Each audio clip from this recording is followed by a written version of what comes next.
pagtitiis ng dusa't lumbay. Kahit ang buhay ko'y Pag nag-ano na siya, nalalaglag. bumanaw, kahit na maglaho, pati kaibigan, pag-asa'y may Diyos sa magpapatnubay. Kahit nausigin at alimurahin, kahit na sino pang sa akin magtakwil, huwag lamang sanang sa akin ay bawiin. Espiritong buhay, aliw sa panindig, buhay ko'y paglilingkod sa'yo, Ama. Hanggang wakas, pangako ko'y magbabata. Ang sabi ko at dalangin, huwag iiwan.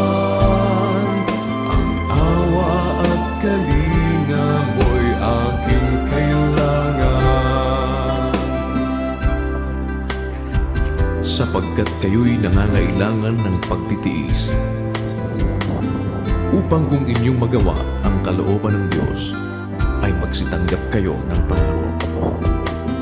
Ngunit ang aking lingkod na matuwid ay mabubuhay sa pananampalataya, at kung siya ay umurong, ay hindi kalulugdan ng aking kaluluwa.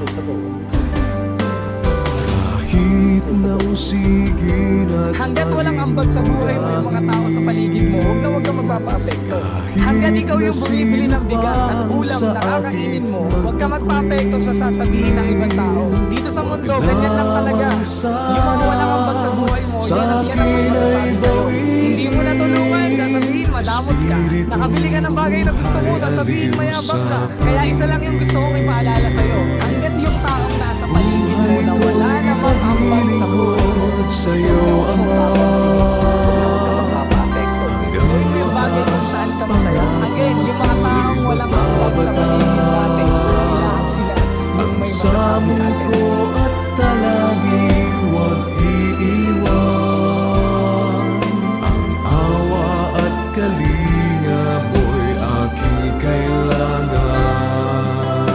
Kamay ko'y abutin mo, Ama. Ibangon mo kapag ako'y nadarama. Buhay ko'y paglilingkod sa'yo, Ama. Huli ka, wala mo. Ang wakas, pangako ko'y magbabata. Ang samuko at talangin, huwag iiwan. Ang awa at kalinga mo'y aking kailangan. Buhay ko'y paglilingkod sa'yo, Ama. Hanggang wakas, pangako ko'y magbabata. Ang samuko at talangin, huwag iiwan.